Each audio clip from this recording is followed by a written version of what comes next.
Muy buenas noches, profesor de la asignatura de Derecho Constitucional 1. Soy Américo Washington Guaitara, estudiante de la carrera profesional de Derecho. Voy a desarrollar una exposición jurídica de las relaciones entre el Poder Ejecutivo y el Poder Legislativo, enmarcándome en la crónica de una vacancia del expresidente Pedro Pablo Kuczynski. Bueno, recordemos que el año 2017 nuestro país había sopesado una crisis social. Esto a consecuencia del fenómeno del niño costero, lo cual trajo consecuencias nefastas para nuestro país desde la desaceleración económica, porque nuestro país, pues por este problema del fenómeno del niño costero, se sumió en una desaceleración a nivel en la región de América Latina en la cuestión económica. Asimismo, las exportaciones primarias disminuyeron, asimismo las exportaciones mineras de los metales, lo propio, disminuyó. Y eso trajo como consecuencia, a través del INEGI nos da esta información de que en los últimos 11 años nuestro país se había incrementado la pobreza. Ese era el contexto en el que Pedro Pablo Kuczynski venía gobernando en la cuestión social, pero en la parte política la tenía difícil porque el Congreso de la República, el Poder Legislativo, estaba copado por una mayoría abrumadora, una mayoría aplastante, porque Fuerza Popular, con su lideresa Keiko Sofía Fujimori, había sabido copar muy inteligentemente porque renovó cuadros bueno, no sé, un poco que se alejó de su padre, Alberto Fujimori, porque ahí estaba pues el ala dura del Fujimorismo, y ella muy astutamente renovó cuadros, formó su propio partido político, Fuerza Popular, y bueno, tuvo una aceptación. Producto de ello, tiene más de 70 congresistas, Fuerza Popular. Entonces, no iba a ser tan fácil gobernar a Pedro Pablo Kuczynski como sí lo había sido por sus predecesores o antecesores, Alejandro Toledo, Ollanta Humala y el mismo Alan García, ¿no? Entonces, ese era el panorama en el cual tenía que movilizarse e interactuar el gobierno de Pedro Pablo Kuczynski con este gabinete de lujo que había formado. Así se lo denominó, ese gabinete de lujo, posteriormente un gabinete de reconciliación. Pero veamos cómo era la relación entre el Poder Legislativo y el Poder Ejecutivo. Como le decía, en ese contexto se iba movilizando, se iba interactuando. Recordemos que Pedro Pablo Kuczynski invita a Jaime Saavedra, ministro de Educación del Ollanta, el expresidente Ollanta, a que le acompañe en el Consejo de Ministros, en la cartera de Educación. Esto quizás no les gustó mucho a los congresistas, porque se decía que era un gobierno que seguía las mismas recetas, ¿no? Considero que fueron buscando pretextos. Asimismo, la Fiscalía de la Nación hizo allanamientos a los locales partidarios de Fuerza Popular para ver la contabilidad producto de los ingresos con que se había solventado la campaña electoral de Fuerza Popular, los famosos cócteles y las famosas donaciones que aparecieron en las cuentas fantasmas, personas muy pobres que habían donado para su campaña política de Keiko Fujimori, ¿no? Estos aspectos y estos hechos como que no le gustaron mucho a Keiko. Muy astutamente utilizó a los congresistas, que son una mayoría aplastante en el Poder Legislativo, y trajo pues una especie de ingobernabilidad al presidente Kuczynski, al Poder Ejecutivo, porque muchas veces las propuestas que traía o que presentaba el Poder Ejecutivo eran obstruidas. Y ojo, la mayoría de las comisiones en el Congreso de la República estaban copadas por congresistas de Fuerza Popular. Una de las más importantes, por ejemplo, la comisión de investigación en el caso Lavallato, estaba por Rosa Bartra. La comisión de Constitución, igual por fujimoristas. La comisión y otras comisiones más. Entonces, esta relación de poderes estaba muy debilitada porque, como Montesquieu decía, tenía que haber un equilibrio de poderes, pero como Alberto Borea, cuando hace el 21 de diciembre, la defensa al expresidente Pedro Pablo Kuczynski, cita a Montesquieu y habla de que no era posible ver ese equilibrio de poderes, porque definitivamente el poder legislativo, a través de los fujimoristas, tenía una mayoría abrumadora y aplastante, y no se podía ver ningún equilibrio de poderes, porque más del 53% de congresistas eran de fuerza popular. Entonces, cualquier proyecto de ley o cualquier reforma constitucional que el Ejecutivo iba a plantear al Legislativo, difícil, las tenía muy difícil, porque siempre le iban a ser rechazadas, ¿no?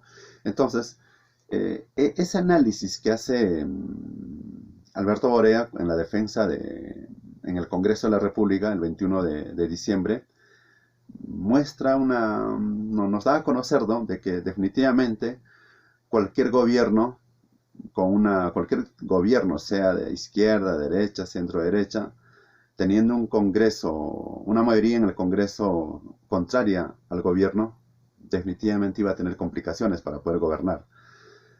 Ese hecho trajo pues como consecuencia la vacancia reiterativa en 2 oportunidades, pero ojo, tampoco Pedro Pablo Kuczynski como representante, como presidente, había sido investigada, por ejemplo, por la Comisión Lavajato, en la que pues se evidencia que a través de su empresa Westfield Capital había recibido más de $780,000 de Odebrecht, producto de unas consultorías que había hecho. Pero en varias oportunidades Pedro Pablo Kuczynski había negado que había recibido, ¿no?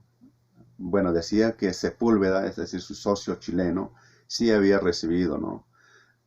Este hecho fue capitalizado por los congresistas fujimoristas de Fuerza Popular, y bueno, se pidió su vacancia. Asimismo, los congresistas de las otras bancadas, como Nuevo Perú y los congresistas de la izquierda, también corroboraron a pedir una vacancia. Juntaron un pedido de vacancia, una moción de vacancia, lo cual lo hicieron con las firmas correspondientes. Y ojo, que había una normatividad en la Constitución Política, en el artículo 113, justamente, ellos se sustentan o argumentan por este artículo 113, que dice que la presidencia de la República vaca por muerte del presidente de la República, o 2, su permanente incapacidad moral o física declarada por el Congreso, aceptación de su renuncia al Congreso, salir del territorio nacional sin permiso.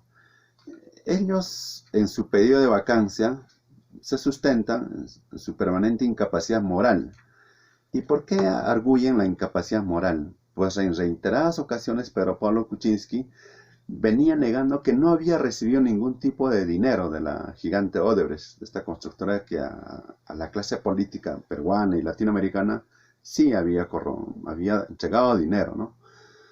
Entonces, esta situación trajo pues esta cronología en la que Pedro Pablo Kuczynski difícilmente iba a salir fácilmente librado, ¿no? ¿Qué ocurre? El 13 de diciembre del 2017, Odebrecht afirma que le pagó a Westfield Capital, empresa unipersonal del presidente Pedro Pablo Kuczynski. Y el 14 de diciembre, el expresidente sale con un mensaje a la nación negando totalmente y que él no iba a renunciar, tampoco iba a abdicar.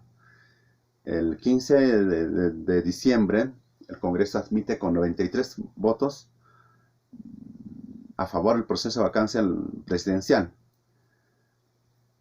El 21 el pedido de vacancia no procede a alcanzar los votos porque astutamente, bueno, no podría ser astutamente, pero sí muy inteligentemente, el presidente con su abogado defensor, el abogado Alberto Borea, hace una magnífica presentación del equilibrio de poderes, ¿no? Que debía de que no se evidenciaba ese equilibrio de poderes, sobre todo en el poder legislativo y el poder ejecutivo. Como ya lo dije anteriormente, había una abrumadora mayoría de los fujimoristas y que no le iban a permitir definitivamente gobernar como sí lo había podido hacer Ollanta, mismo Toledo y, bueno, Alan García también, ¿no? Entonces, el 24 de diciembre el presidente ocurre un hecho muy, muy singular. A pesar de que en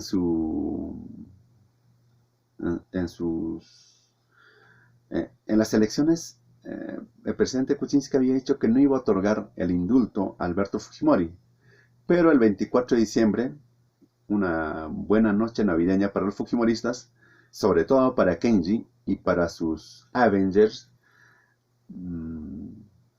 se concede pues el indulto humanitario al expresidente Alberto Fujimori. Esto definitivamente no gustó mucho a la clase política sobre todo y a la sociedad civil organizada también, porque definitivamente el 24 de diciembre dar esta noticia trajo como consecuencia otro pedido de vacancia, ¿no?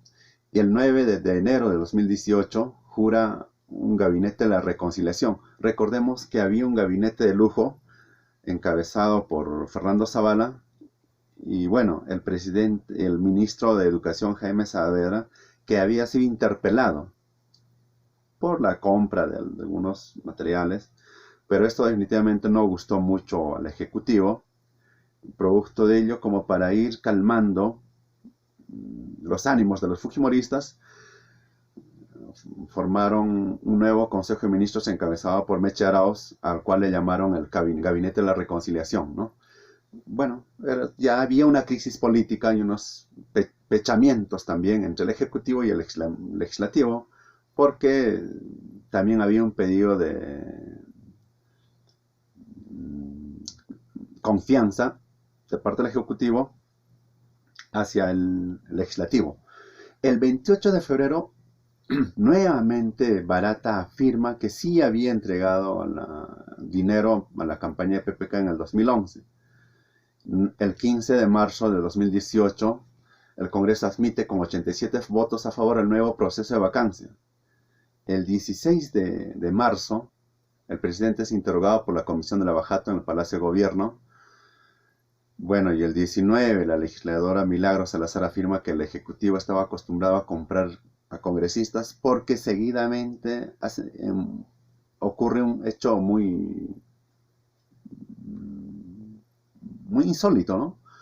Porque el 20 de marzo, el congresista de Fuerza Popular, Moisés Mamani, presenta unos videos, los famosos video Mamanis, en el cual se puede evidenciar, por ejemplo, esta compra de negociación de obras por votos que se dio en el Congreso de la República, ¿no?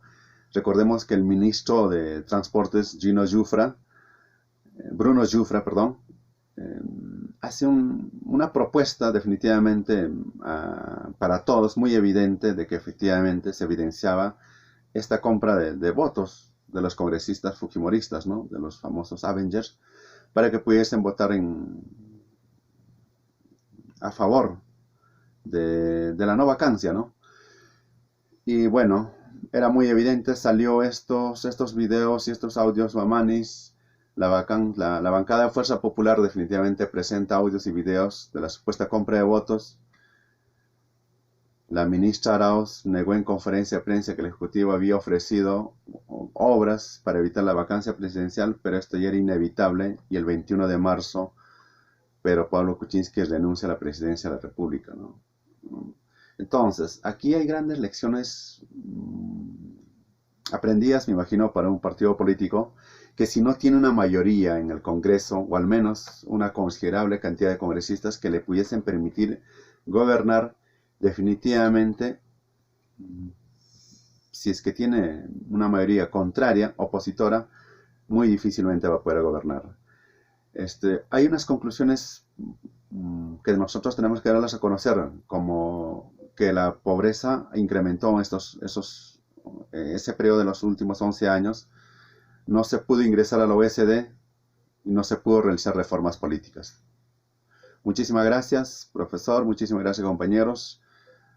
Esa es nuestra exposición. Muchas gracias.